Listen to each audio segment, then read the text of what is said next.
नमस्कार, जन अपेक्षा न्यूज में आपका स्वागत है। मैं हूं आपके साथ अंकिता।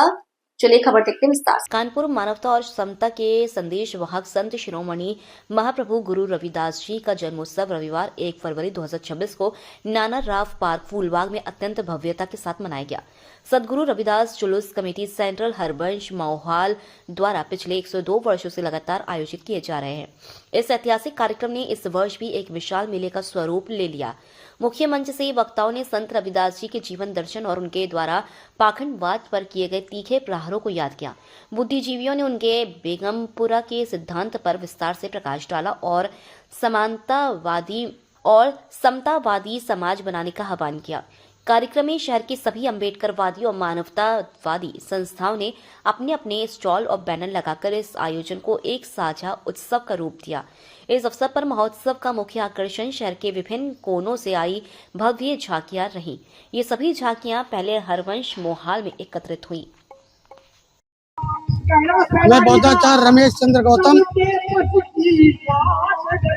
जॉइंट सेक्रेटरी भारतीय पेंशन मंच राष्ट्रीय तथा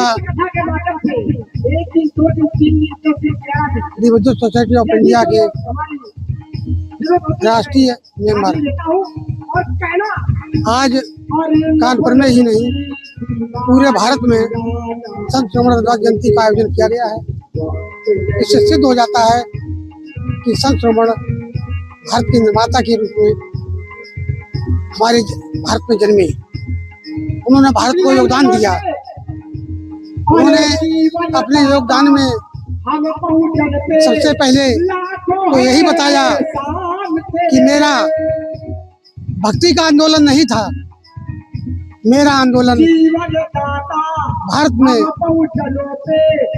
बहुत से लोग ऐसे हैं जो प्रतंत्रता की जंजीर में जकड़े हुए हैं, छुआछूत की जंजीर में जकड़े हुए हैं, उनसे मुक्ति का आंदोलन था।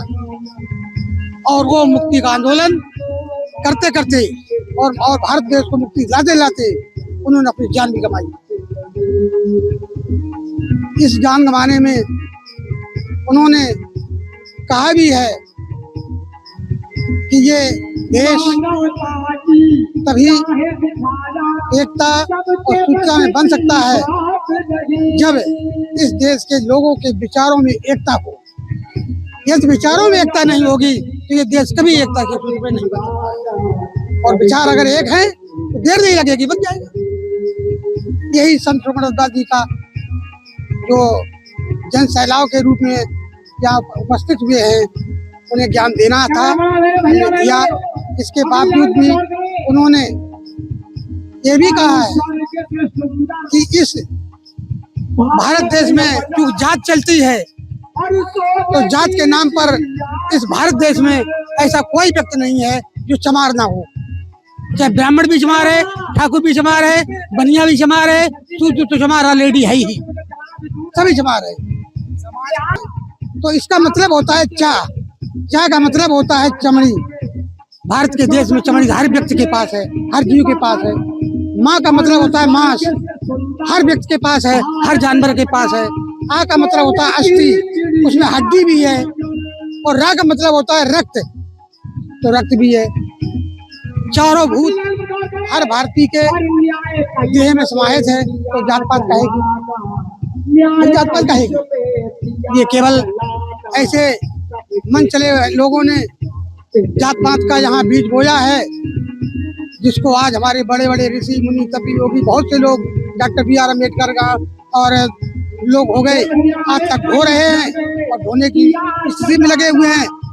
हमारा संविधान भी लागू कर दिया है, लेकिन